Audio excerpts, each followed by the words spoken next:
konjungtivitis itu kan peradangannya pada konjungtiva. Jadi kalau ini mata, nah kalau konjungtivitis kan peradangannya di sini. Artinya dia nggak mempengaruhi aksis visual. Berarti matanya biasanya visusnya normal. Tapi kalau pada keratitis, karena dia peradangannya sudah ke kornea dan ini adalah aksis visual kita, nah tentu nanti akan mempengaruhi visus. Nah sekarang keratitis atau peradangan pada kornea itu bisa karena bakteri, bisa karena virus, bisa juga karena parasit.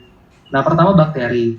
Bakteri itu biasanya nanti, kenapa dia bisa bikin keratitis, salah satu faktor risikonya adalah riwayat pakai kontak lens. Jadi mungkin dia ngebersihin kontak lensnya nggak bagus, atau misalkan kontak lensnya nggak dilepas sebelum dia tidur, kemudian besok paginya tiba-tiba matanya sakit merah dan agak burem. Nah, itu bisa jadi dia terkena keratitis bakteri. Biasanya kenanya adalah ke mata unilateral, dan pengobatannya nanti pakai obat tetes mata vancomycin. Terus ada lagi keratitis virus. Kalau virus di sini yang kita bahas itu ada dua, herpes zoster sama herpes simplex. Nah, bedanya gimana? Herpes zoster kayak di kulit kemarin itu kan adalah reaktivasi ya dari virus varicella zoster. Sehingga kalau dia itu reaktivasi dari virus varicella zoster, maka bentuk lesinya itu adalah dermatomal. Jadi kalau kita lihat di sini, maka nanti aktivasinya itu satu dermatom. Tuh. Dari dahinya semuanya satu dermatom ini kena semua. Matanya juga kena, sehingga mengakibatkan keratitis herpes zoster atau dikenal juga dengan istilah herpes zoster ophthalmica. Tapi kalau misalkan dia cuma ada ada vesikel dan cuma ada di kelopak mata, tapi di dahinya clear, nggak ada apa-apa, itu biasanya lebih ke arah herpes simplex. Nah, bagaimana cara membedakan herpes zoster ophthalmica dan herpes simplex ophthalmica? Itu pakai fluorescent test. Jadi pada keratitis ini nanti kita kasih stain ya, kita kasih pewarna pada korneanya atau yang dikenal dengan istilah fluorescent test. Nah, nanti kita bisa ngelihat tuh bentuk dari peradangannya seperti apa. Kalau untuk herpes zoster, bentuk dari lesinya itu dikenal dengan istilah pseudodendrit.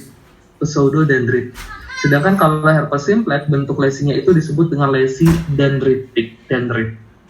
Nah, apa beda antara pseudodendrit sama dendrit? Kalau dendritik biasanya dia bentuknya itu terminal bulbnya jelas. Jadi dia membulat seperti ini. Nah, itu dendritik. Jadi membulat, di ujungnya membulat. Nah, tapi kalau dia itu lesi pseudodendritik alias karena herpes zoster, nah dia ujungnya itu nggak terlalu bulat seperti itu, nggak terlalu bulat. Tata laksananya sama-sama bisa dengan asiklovir, di mana kalau untuk yang herpes zoster, asiklovirnya kita kasih 5 kali 800 mg per oral selama 7-10 hari. Sedangkan kalau untuk herpes simplex, kita ngasihnya 5 kali 400 mg per oral selama 10 hari. Kalau ke mata. Kalau ke kulit, kemarin herpes simplex berapa dosisnya? Kulit. Herpes simplex kulit.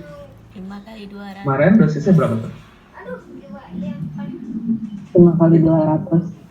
Betul, 5 kali 200. Jadi ingat ya, kalau untuk mata tuh jadinya 5 kali 400. Tapi kalau di kulit 5 kali 200. Tapi kalau untuk zoster, mau di mata, mau di kulit, dia tetap 5 kali 800.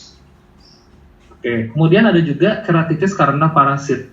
Kalau karena parasit ini biasanya penyebabnya adalah parasit Acanthamoeba. Nah, dia ini sering menginfeksi orang-orang yang pakai kontak lens, tapi nanti kontak lensnya itu dipakai untuk mandi atau berenang, jadi kena air. Nah, itu nanti bisa kena terinfeksi oleh keratitis Acanthamoeba atau Acanthamoeba. Nah, ciri khasnya kalau dia nanti sudah kronis, dia bisa menyebabkan ring shape ulcer namanya.